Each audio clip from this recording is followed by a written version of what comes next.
here we go. So, episode 3 now of Lizzy Reads Lolita, this time starring Alice. Say hi, Alice. Hi! Today we're tackling Chapter 2. So, without further ado, I was born in 1910 in Paris. My father was an gentle, easygoing person, a salad of racial genes, a Swiss citizen of mixed French and Austrian descent, with a dash of the Danube in his veins.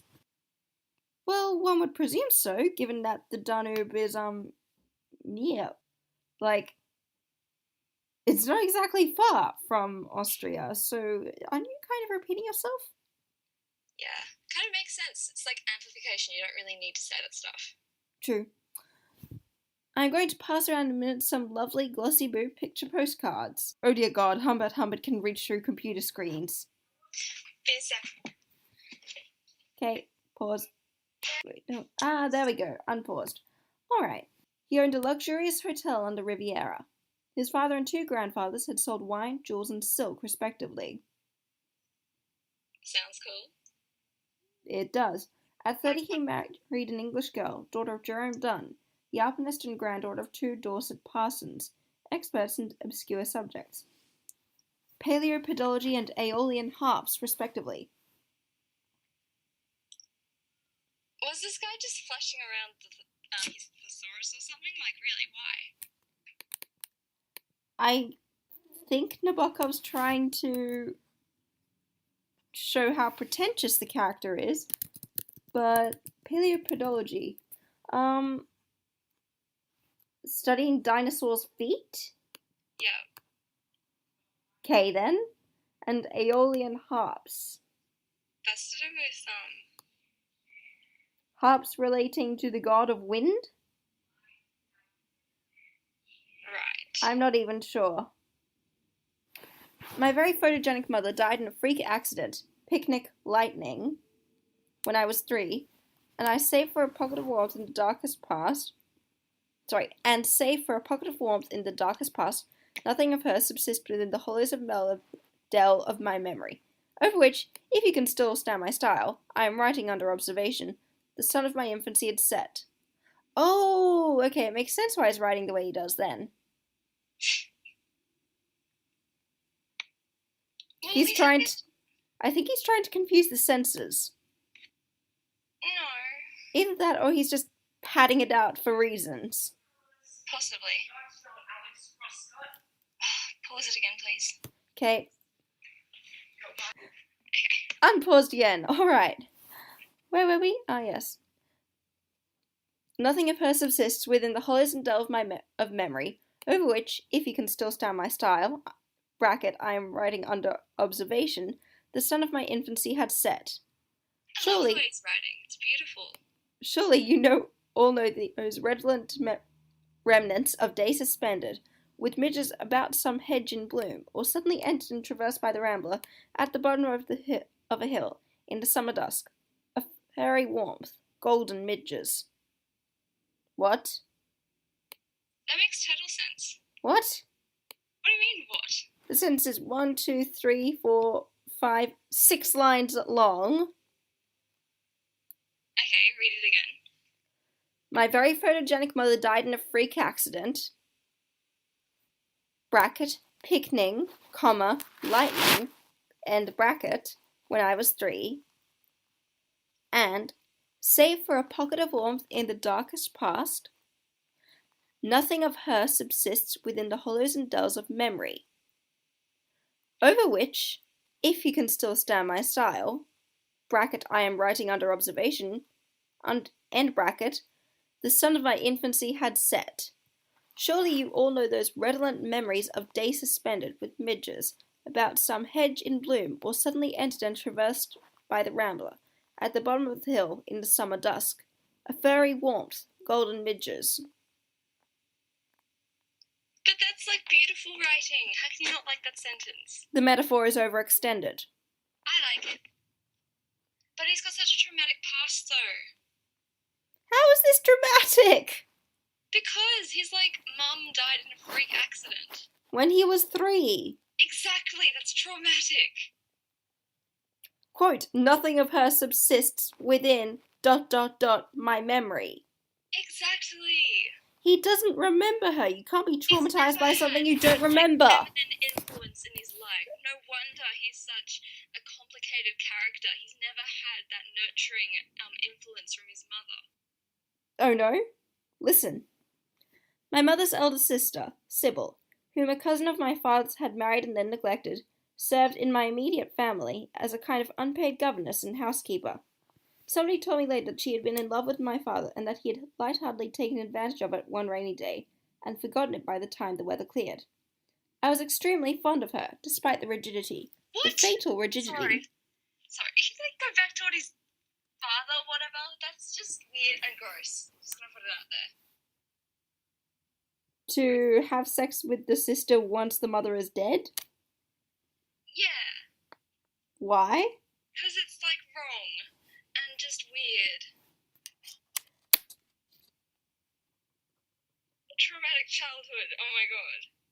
How's that one traumatic? Because it's weird. So you're willing to find excuses for the child molester, but someone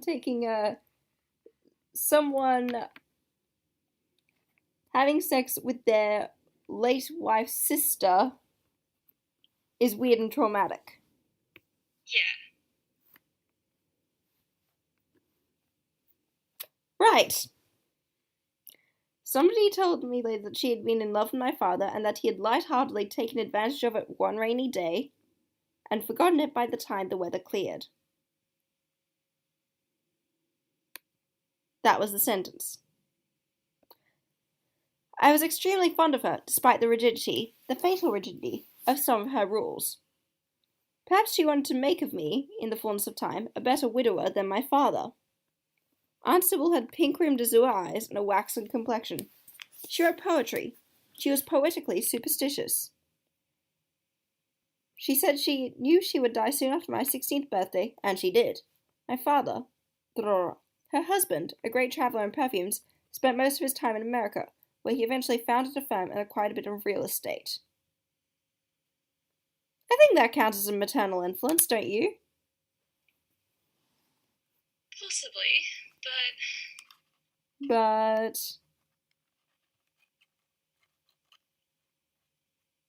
it's a complicated maternal influence. They usually are. I grew a happy, healthy child in a bright world of illustrated books, clean sand, orange trees, friendly dogs, sea vistas, and smiling faces. Around me, the splendid Hotel Murano revolved as a kind of private universe, a whitewashed cosmos within the blue greater one that blazed outside. Oh, that's a beautiful little... That actually is a nice sentence. Yeah. From the aproned pot scrubber to the flannelled potentate, everybody liked me, everybody petted me. Elderly American ladies leaning on their canes listed towards me like the towers of Pisa. Ruined Russian princesses who could not pay my father bought me expensive bonbons.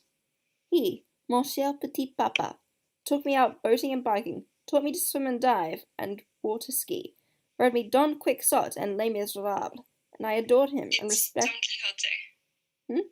It's Don Quixote. Ah, my apologies. Okay.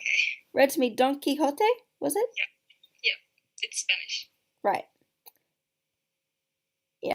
That's okay. And I adored and respected him, and felt glad for him when I overheard the servants discuss his various lady friends, beautiful and kind beings who made much of me, and cooed and shed precious tears over my cheerful motherlessness. No. Sorry. He just said he's cheerful. He doesn't mind the motherlessness. It's emphasizing the contrast. The contrast between what? He's like, because, You know, it is okay for him just to be a bastard. No, it isn't. No one's just a bastard. I don't know. I attended an English day school a few miles from home, and there I played rackets and fives, and got excellent marks, and was on perfect terms with schoolmates and teachers alike. The only definite sexual event that I can remember as having occurred before my 13th birthday, that is, before I saw my little Annabelle, were... Okay, that was just random. Just talking about his childhood, then randomly bringing up his, like, sexual stuff. Like, Well, no, makes sense given the whole subject matter of the book. I know, but just the transition wasn't smooth. No. Well, it was talking about him as a little kid, then it's talking about him as, like, 10 and 11 with the day school. Because I can't think of anyone reading a 9-year-old Don Quixote, and I was a pretty precocious 9-year-old. Alright. The only definite sexual events that I can remember as having occurred before my 13th birthday, that is, before I saw my little Annabelle, were a solemn, decorous, and purely theoretical talk about pubertal surprises in the rose garden of the school with an American kid, the son of a then celebrated motion picture actress, whom he seldom saw in the three-dimensional world, and some interesting reactions on the part of my elders to certain photographs, pearl and umbra, with infinitely soft eyes in Pichon's La Beauté Humaine that I had filched from under a mountain of marble-bound graphics in the hotel library. Makes sense. Yeah. Later, in his delightful, debonair manner, my father gave me all the information he thought I needed about sex. This was just before sending me, in the autumn of 1923, to a lycée in Lyon, where we were to spend 3 winters. But alas, in the summer of that year, he was touring Italy with Madame de R. Pardon, let me repronounce that. Madame d'R. and her daughter, and I had nobody to complain to, nobody to consult. That is the end of the chapter. Slightly longer than the last one because that was less than a page. Yeah. The previous one. Yeah. So, what do you think? He has such a traumatic past. You've been so cruel to him. And how does he have a traumatic past exactly? Because his mum passed away, and then he was like 13 and had this traumatic experience in the playground where people are like, oh my gosh. And That wasn't traumatic. It was so traumatic, Lizzy. The one when he was 13? The like influence, the impact of these like little things upon someone's life, like years into the future. These things are like so difficult, and one's so young and so impressionable. It shapes their worldview about everything later in life. Alice? Yes. I regret to inform you that even you cannot master the challenge of making Humbert Humpert sympathetic to me. Well, how about the fact that the way in which his father seemed to treat other women might have had an influence on the way that he treats other people? That one I can accept. Because it just seems a case of like father, like son. They don't actually give that much of a damn about other people's well-being. And without like a really healthy and reciprocated maternal-paternal relationship, there wasn't much balance for him to have like an alternate perspective of how to view women, kind of a thing. Nonsense. There would have been plenty of married couples at the hotel.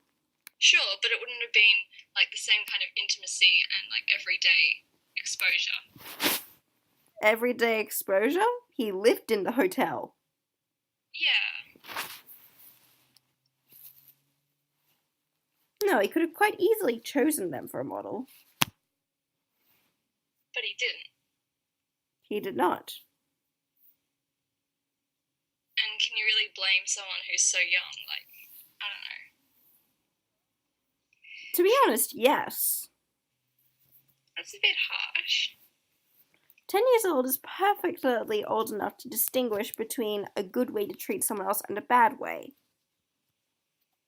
10 years old is not quite old enough to start realizing that your parents might not always be right, though. No? Because I've been doing that since I was about 8.